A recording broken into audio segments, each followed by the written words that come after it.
What is going on, everybody? Welcome back to Phones and Drones. Okay, it has been a little over 4 months. We're midway through June since Samsung released the S22 Ultra here, and we have been using it not quite as our daily driver, but we have used it regularly for the last 4 months. And I keep getting drawn back to this phone even after everything with the Pixel 6 Pro, the iPhone 13 Pro Max. Something just still draws me to this baby right here.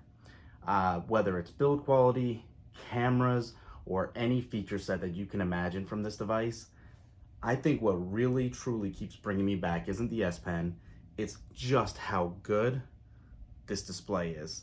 This display right here, 10 out of 10, it knocks it out of the park. Samsung has always come out with great displays and all that, but something about it on this large slab of screen of a device, it works great in every lighting situation.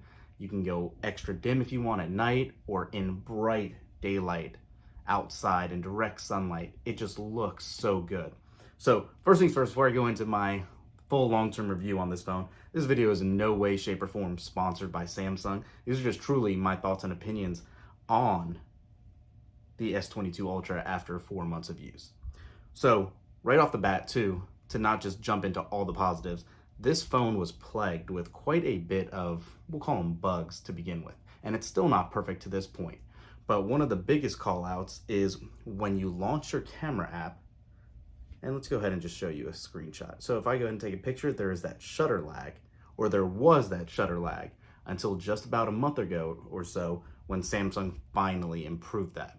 So again, good to see Samsung's working towards it and fixing these little issues all along the way. But again, it's been 4 months and it took 3 months to really get that one resolved.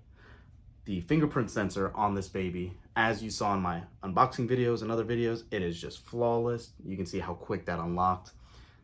This phone has been great. The camera and the versatility of all of the lenses on it just work so well.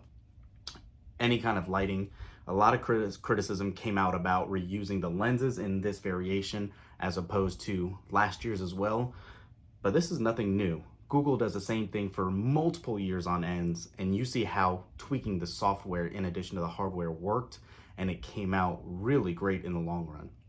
Up until the Pixel 6 series, they reused the same sensor for I think it's like 4 years or something like that. If you know if there's any difference or variation, comment down below and let me know. But aside from that, the photo samples you get out of this device, whether it's at night, whether it's during the day, whether it's in cloudy conditions, whether it's in bright sunlight, it looks great. I do still prefer these photos for the vivid nature over the iPhone. Yes, I know you can change color profiles on the iPhone now for pictures, for vibrant, but I'll still take this any day over those photos. I'm not a fanboy necessarily. Like I said, I have both devices. I carry a 13 Pro Max and this S22 with me all the time. So let's just get that out of the way too. Beyond that, having the capability to now finally have an S Pen built in, it really does just add to the dynamic of your phone. Much quicker for note taking, much quicker to be able to do some drawing if you guys do that. I'm actually going to show you something really quick that my daughter, even as a family tool, has been entertained with recently, just using pen up and being able to draw everything you can in color. It is updated since, but just having something like that on car rides or being able to entertain is always good to have. And I'm sorry it's a little blurry now, but let's see if that picks it up for you. It's just awesome. It adds a different aspect that, you know, the iPhone can't do, or any other phone aside from like the one of Motorola's latest offerings, and they just don't play in the same price point.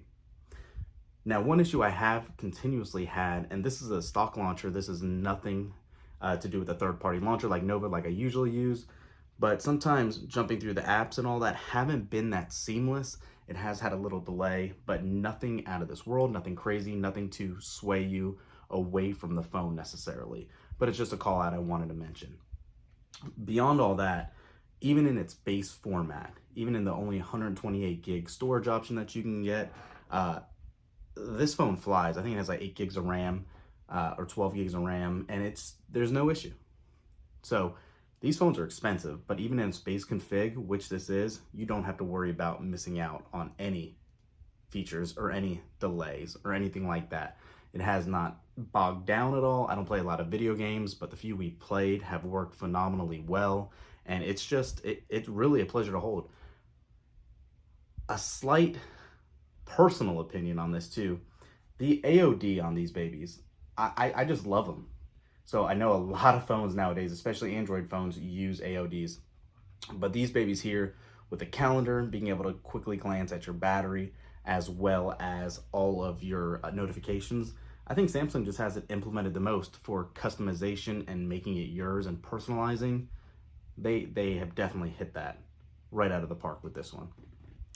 So like I said, performance is great, camera's great. This screen I just can't talk enough about. If you have not had a chance to use it, go to a Best Buy, go to a T-Mobile store, any carrier store, and check that out. Turn the brightness all the way up, turn it down low, and I am sure you guys will be thrilled with the responses and results from that. Really, aside from that, the only other main hiccups I've had is my battery life.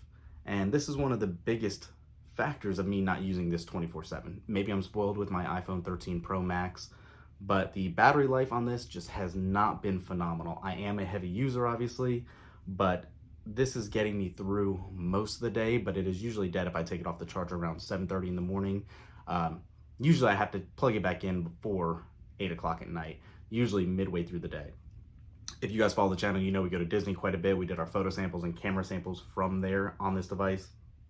And it didn't instill a lot of confidence that I'd be able to get through the day with a heavy usage of video recording, photo taking, text messaging, scrolling social media, looking at YouTube videos, or anything of that nature. I didn't feel confident without a charge throughout the day at some point that I'd be able to make it through.